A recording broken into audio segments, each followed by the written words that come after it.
ไปเรื่องติ๊กแต้กับเดี๋ยวทำนี่ก่อนน้เข้าใจได้ำโดยซาโมกอันนี้นะโอเคบำรุงโดยบำรุงกับเจ้าพี่น้อยเนาะพอได้มาทีนึงเพื่อเดียว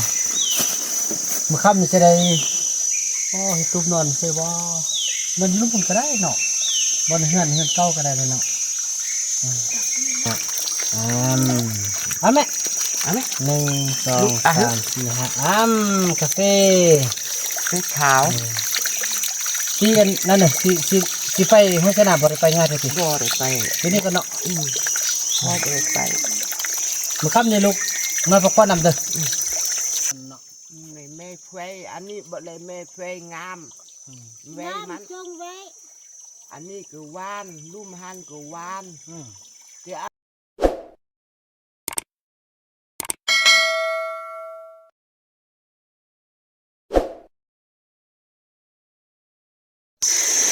สบายดีท่านผู้ชมเนาะถือว่ามื้อนี้ก็ถือว่าเป็นโอกาสดีที่ได้พาทุกท่าน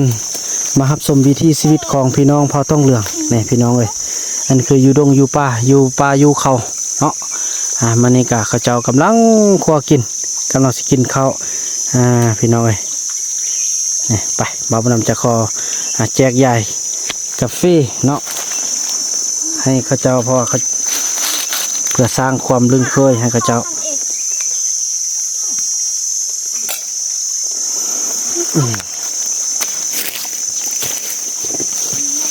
ถูกพอดีเกลือเป็นหนวดป่ะนะพอดีเลยเมื่อเราซีมึงดูใส่บ่วงซีมึงดูโอ้ไม่เท่ามีเราเอาเองเลยเนี่ยก็พอดีกว่าเราแจกกาแฟให้ทางไม่เท่ามีครับกาแฟกระช่วยนี่อันนี้ละมีข้าวสารออกมาแล้วพี่น้อยเขากินน้ำกัน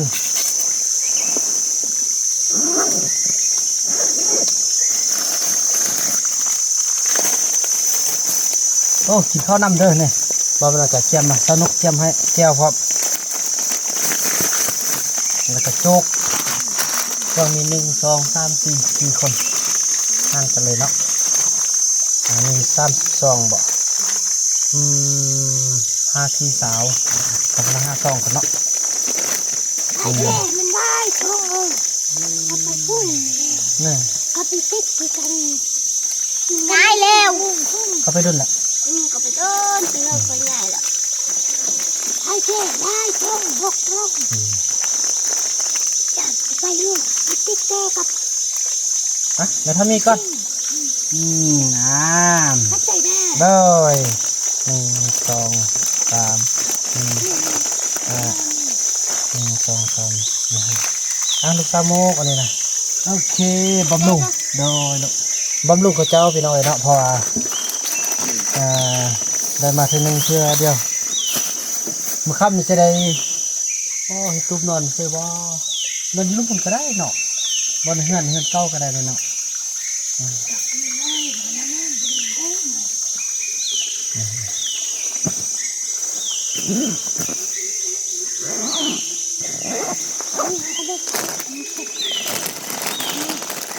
เก็บมันหนึ่งมีบ้านขึ้นแม่ก่อนที่บ้านมันบนรถยุ่งมันห้อนแดงบ้านอะไรบ่ฮะมันซ้ำเหมือนกันลงเราไปละหมาดจะกินอะไรเนาะว่าอีพ่อกับบุยูเด้อีพ่อไปเลี้ยงเด้มันเต็มขึ้นเต็มมาเต็มขึ้นอีมีเอาคนเอาไปตั้งทางไปพอมีก็ย่านไปเลยมากันขึ้นเลยมาขึ้นเอามากันเท้าเอาคนซักขึ้นแม่เท่าหลับแม่นกอีแพทต่างเบลกยุดเพื่อนต่างที่นอนลืมแทนลืมว่าแต่เผาเบิ้งเขาดึงนี้เผาเบิ้งเขาเอาคนก่อนโลเอาคนแด่เอาไปเอาโบเห็นคนนี้ไปสิเด้อหุบโบเห็นคนมาจดเด้อ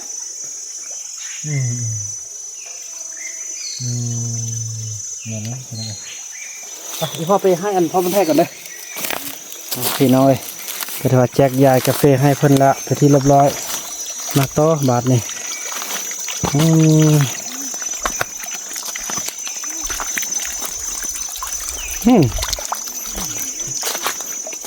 โอ้กินข้าวเลยเนี่ยพ่อข้าวอันไปเมื่อวานนี่บริเป้มาสำเนา เมื่อเนื้ออับมาหน่อยเนื้อ มันได้เดี๋ยวลูกก็มานำกินกัน อยากจะเอามาแต่นี่คำคงมันบ่ยักษ์ 1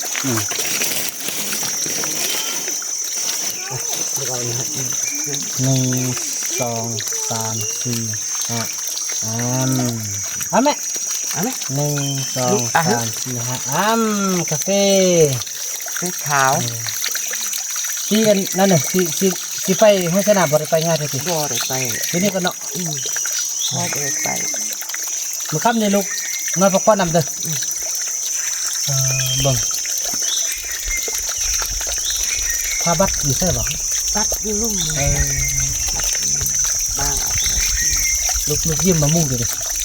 แล้วจะว่าอยู่ลุ่มนี่บ่นอนแล้วเนาะ มันนอนมันมีบดงาม มีหมดทำมานอน ไก่ เท่า กัด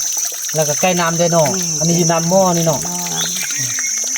ลูกนอนพักผ่อนนี่น้ำเด้อ พักผ่อนเนี่ย พี่น้องเอ้ยนี่ต้องได้อนุญาตจากเพิ่นเด้พี่น้องเอ้ยโอ้โถ อันนี้แหละร่วมกันแล้วเพราะไปคุ้นก็ไป ไปแซ่บไปห้วยเมียงนี่ ไปหุ่นเมี่ยงก็ไปหุ่นเมี่ยง โอ้ ลูกบ่ไปก็ลงเมื่อกับเมื่อ เมื่อใดพ่อไปห้วยเมียง จักทำลูกมาแล้วมืออื่นอีกเมื่อเมื่อ มือนี้ไปลุ่มอื่น ไปใส่ ไปบานลุ่มเนี่ย บ้านลุ่มหุ่นอันนี้ถือว่าวิถีชีวิตของข้าเจ้าพี่น้องเอ้ยเนาะโอ้อยู่ไกลกับ เอกก็บ่มา เอียกไปใส่บ่ อยู่พุ่นเนาะ อยู่ใส่บ่า อยู่อันโคแต่อันหูฟังพวกพื้น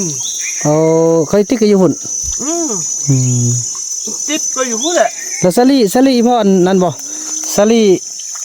ลีพ่ออันนั้นบ่อันอีพ่อปู่น่ะกินละ พ่อกินเหือกำลังบง นี่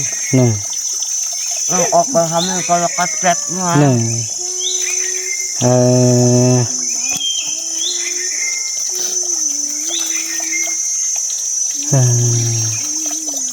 วันนี้มาวัดไปเบิ่งจะหัดไปวันนี้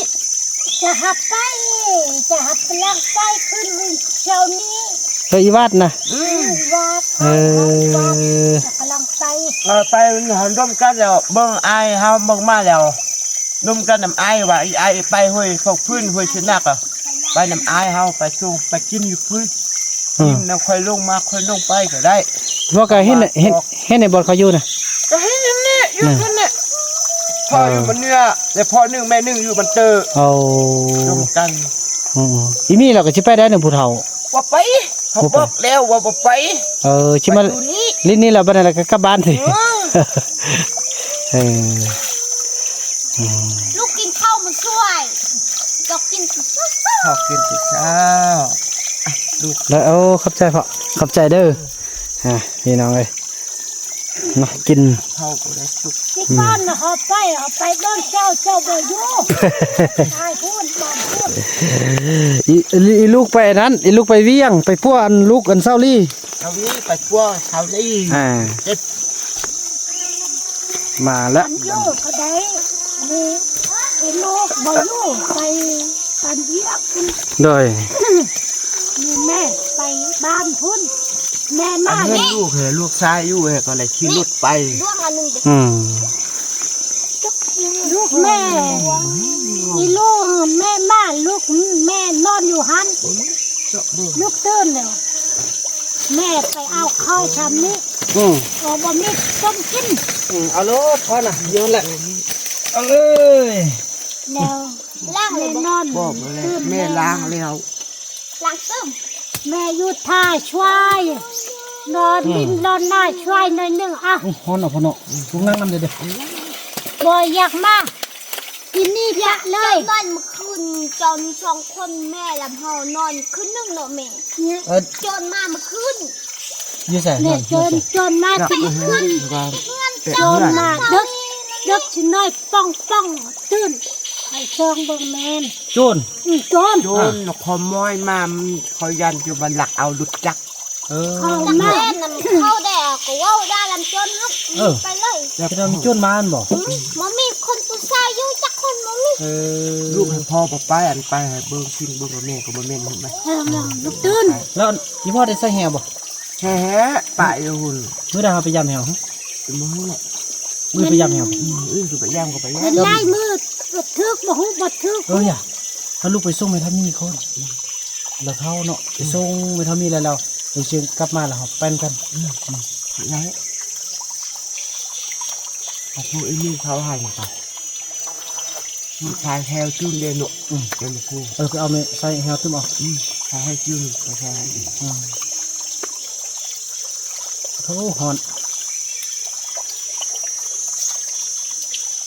ม ชายรอนอย่างช้ามือห้ามือได้ปลาได้จับดิจับรอยมาตีมาเลยการขึ้นที่รอยยิงรู้จกนั้นไม่เล่าเลยคันที่โดยเท่าไรก็นวลเนาะ เนาะ นวลทำมือ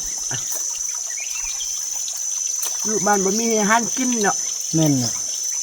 ไปห้าปลาอันปลาเก็ดปลาลูกยากโอ้ อืม จนเขารักเขามารักเขารักนี่รักนั่น เห็นโจรได้อันบ่ แล้วไหม โอ้แสดงว่ามี เขาเห็นเราเขานี่ไป ยังมีขโมยมาได้พี่น้อง เขาบ่มาคนเยี่ยวเขามาคนเยี่ยวเขามาเด็ก อืม เขามาบ่มีทองมีหยังแหละบ่มี มาคนเดียวเลย ดีพระ อืม ดีพระ เขามาลักเขาเนาะ เขามาเขาย่างมาทางลวงมาขอช่องเบิ่งเขาลิบ อืม นั่งอยู่เขาบ่รับเขานั่งเขาต้มเขาบ่มีกับกินบ่มีกับกินลูกเคยบ่มา อืม มาจิบอกลูกเชยลูกเคยสิไปเชื่อเอานี่บ่มา แม่ก็บ่มีเงินแม่หมดแล้ว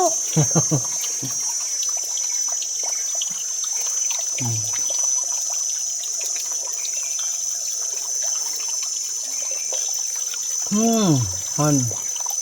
มะม่วงมันนี่มื้อละเนอะ หมดแล้ว มื้อละเนาะ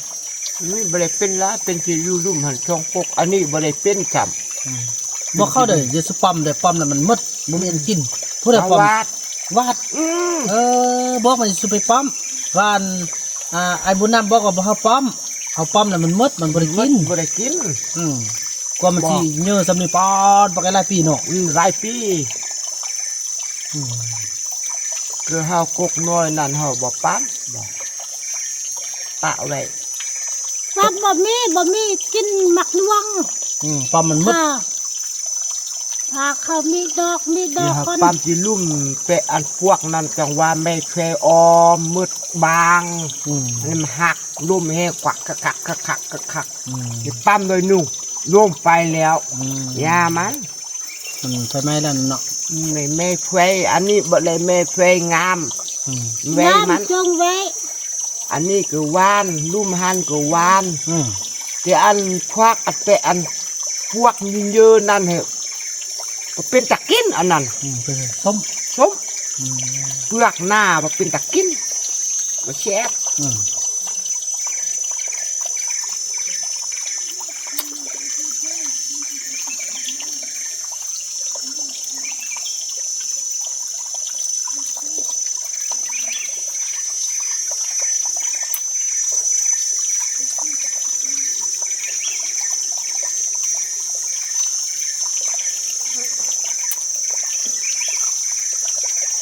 เย็นดีแฮะอยู่ป่าเนาะ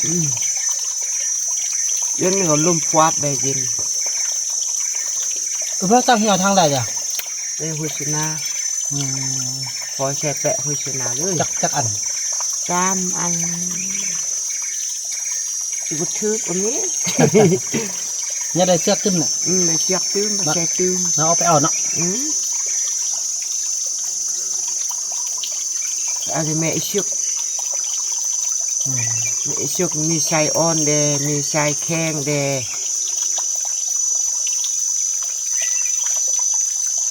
นี่อันไอ้บ้องหันก็มีที่เชือกดำเมิดมันมีชายขาวชายดำเฮ็ดบ่ได้หรอกแข้งอยู่ คันไปพูดนี่ไม่เท่ามีเอาไปนำบ่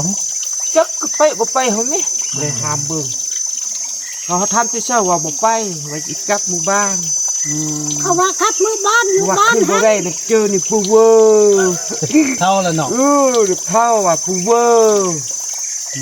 อยากไฟขึ้นผู้บ่ร้อน อันบ่ได้ผู้เวอร์ว่าสิไปเฮ็ดปลาม่อมมองก็มีมองโอ้อีนี่น่ะมีมองหัวจับปานนี้ครับบ่มีกิน ไปเนี่ยลูกชาว ว่าสิไปเฮ็ดปลาม่อม อันนี้เพชรแต่ก็บอกอันนั้นอันบอกไอ้ เพชรนะ ไอ้มีเงินไล่ไอ้กี่ชื่อเอาไข่ไก่ อ๋อซื้อใกล้ๆบ่ได้ก็ออกไปเนาะออกไปลูกสิซื้อให้ ซื้อฮะมันเงี้ย โอ้ขอบใจพ่อ อีเด้อก็บ่มียาจูบวะ ลูกชาว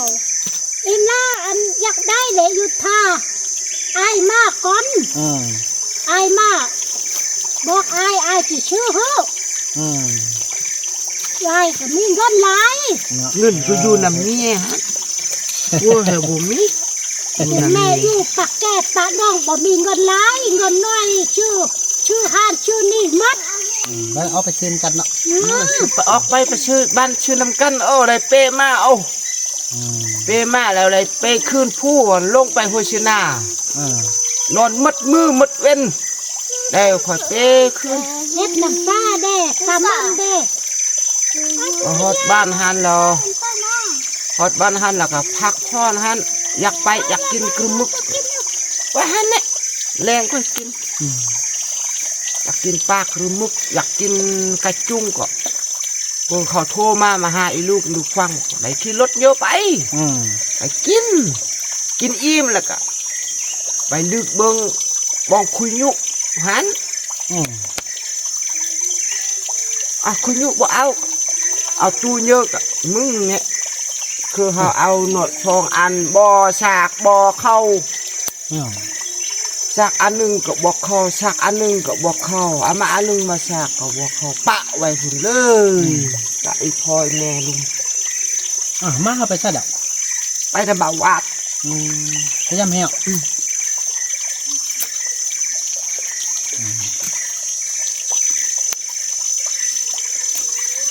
แล้วนี่น้ำเฮาดุก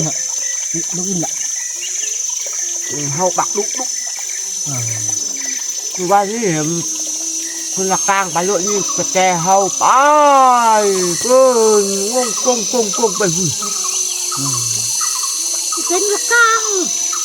คนลูกกังเข้าไปเลยยิงตัวหอกกระแตมานี่กินมานี่ตัวหอว้าว บ่ได้เฮ็ดตุเล่นบ่ได้เฮ็ดตุบ๊อบบ่ได้เฮ็ดตุเต้าโอ้มันเฮ็ดสิอันหนึงเอาแต่ละเดือน โอ้ ตัวนี้นี่ไปชอกเอาตัวเมื่อก่อน ตัวนี้บ่เฮาดีมันบ่ อันนี้ตัวนี้ พี่น้องมื้อนี้ก็นั่งโอ้ลมกับทางหัวหน้าเผ่าพ่อบุญไทยเพิ่นก็ส่วนไปยามแห้วแต่ว่าไม่เท่ามีเพิ่นบ่อยากให้ไปนำพ่อบุญเฒ่าเพิ่นอยากให้กลับบ้านเนาะแต่ก็เดี๋ยวไปทำเบิ่งไม่เท่ามีตึมก่อนเนาะถือว่าคลิปนี้บ่าวมานำก่อนจบคลิปกันนี้ก่อนแล้วก็ว่ากันใหม่ในคลิปต่อไปเด้อคลิปนี้บ่าวมานำขอกล่าวคำว่าสบายดี